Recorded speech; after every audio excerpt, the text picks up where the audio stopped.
Billionaire finds his birth mother living as a homeless woman on the streets, undefined. The mirror had become Daniel Foster's enemy. At 32, he possessed everything money could buy: luxury cars gleaming in his private garage, a yacht cutting through azure waters, jets waiting on private runways. Yet every morning, the same hollow-eyed stranger stared back at him from the glass. Whose features do I wear? Whose blood courses through these veins? The questions had gnawed at him since childhood, growing sharper with each passing year, despite his adoptive parents' cold dismissals. "She gave you up because she didn't want you," they would say, their voices cutting like winter wind. "Forget the past. We gave you everything." But billions couldn't fill the void that ached in his chest, couldn't silence the whispered longings that haunted his sleepless nights. When his adoptive father's funeral flowers had wilted and the last mourner departed, Daniel found himself alone in the old man's study. Dust motes danced in shafts of golden light as he methodically searched through decades of carefully guarded secrets. Behind a false panel, his trembling fingers discovered a yellowed envelope, its edges soft with age. The photograph inside stole his breath.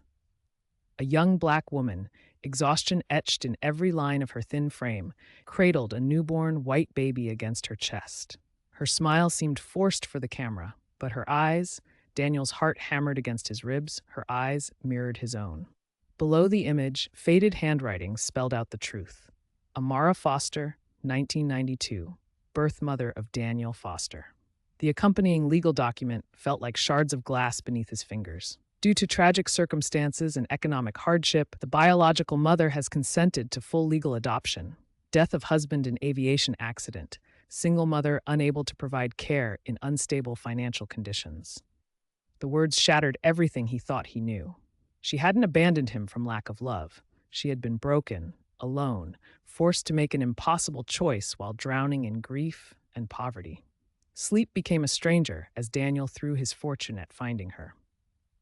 Private investigators combed through decades of records, searching for any trace of Amara Foster. Days blurred into weeks, hope dimming with each dead end, each no results found. Then autumn arrived with its crisp promise of change. Daniel's orange supercar purred through the narrow streets of the old city, his mind lost in familiar torment as he left another meaningless corporate lunch behind. Traffic slowed to a crawl at the busy intersection, and his gaze wandered to the sidewalk. Time stopped. An elderly black woman shuffled along the concrete, her frail form bent beneath the weight of a bulging cloth sack. Tattered clothes hung loose on her skeletal frame, her bare feet navigating the cold pavement. "Mother, I know it. Please, please tell me your name." The words tore from Daniel's throat like a prayer. Tears gathered in her tired eyes. "Amara," she whispered. Daniel's knees threatened to buckle. With trembling hands, he pulled the faded photograph from his pocket, her younger self holding that tiny baby, and held it toward her like an offering. "Look, it's you. It's me." Amara's breath caught in her throat. Her weathered fingers flew to her mouth as recognition dawned. Terrible and beautiful. "Oh God, no, it can't be. Please, I've searched for you. I know what happened. I found the papers, the truth about my father, about what they did to you." The sobs came then, wrenching through her frail body as she sank to the cold sidewalk. Dropped beside her, his expensive suit forgotten as he whispered, "You didn't abandon me. You saved me. You gave me life." Her hands, rough from years of hardship, reached up to cup his face with infinite tenderness. "They told me I would never see you again," she wept. "After your father died, I had nothing. I couldn't feed myself, let alone a baby. I had no choice. They forced me to sign. They made me take that photo. They said it was the only way to save you." Daniel pulled her against his chest, feeling her heartbeat flutter like a wounded bird's. "You don't have to explain. You're my mother. You always will be." Pedestrians gathered in curious clusters, murmuring at the sight of this wealthy young man embracing a beggar woman in the middle of the street. But their whispers felt distant as thunder, irrelevant as yesterday's news. Through his tears, Daniel looked into her eyes, eyes that had haunted his mirror for 32 years. "Come with me. Please let me take care of you now." Amara shook her head weakly. "Look at me. I'm nothing. I have nothing. You're a rich man. You don't need me." His smile was gentler than morning light. "You are everything I've needed. I have all the money in the world, but I've never had my mother. The leather seats of his supercar embraced Amara like a forgotten dream as Daniel helped her inside, her weathered fingers stroking the luxury she'd never imagined touching.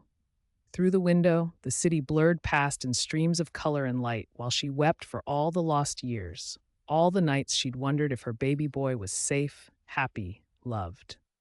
In the weeks that followed, Daniel watched his mother bloom like a flower after drought. Medical care restored her strength, good food filled out her gaunt cheeks, and soft clothes replaced her tattered rags. But more than physical comfort, it was love that truly healed her. The daily proof that her sacrifice hadn't been in vain, that her son had not only survived, but thrived. Every evening found them by the fireplace, sharing stories that bridged the chasm of separation. Amara spoke of her love for Daniel's father, of the crushing weight of the choice she'd been forced to make, of decades spent wondering what had become of the baby she'd held for such a brief, precious moment. One quiet night, as flames danced in the hearth and cast golden shadows on the walls, Amara studied her son's face, so much like the father she'd lost, yet uniquely his own. "I thought I had lost you forever," she whispered. "I never thought you would forgive me." Daniel reached for her hand, his fingers intertwining with hers. "There's nothing to forgive. You gave me life, and now I can finally give you the life you deserve." The woman who had once walked barefoot through city streets, forgotten by the world, now lived surrounded by dignity and unconditional love. In the warm embrace of the sun she had never stopped loving, she had finally come home.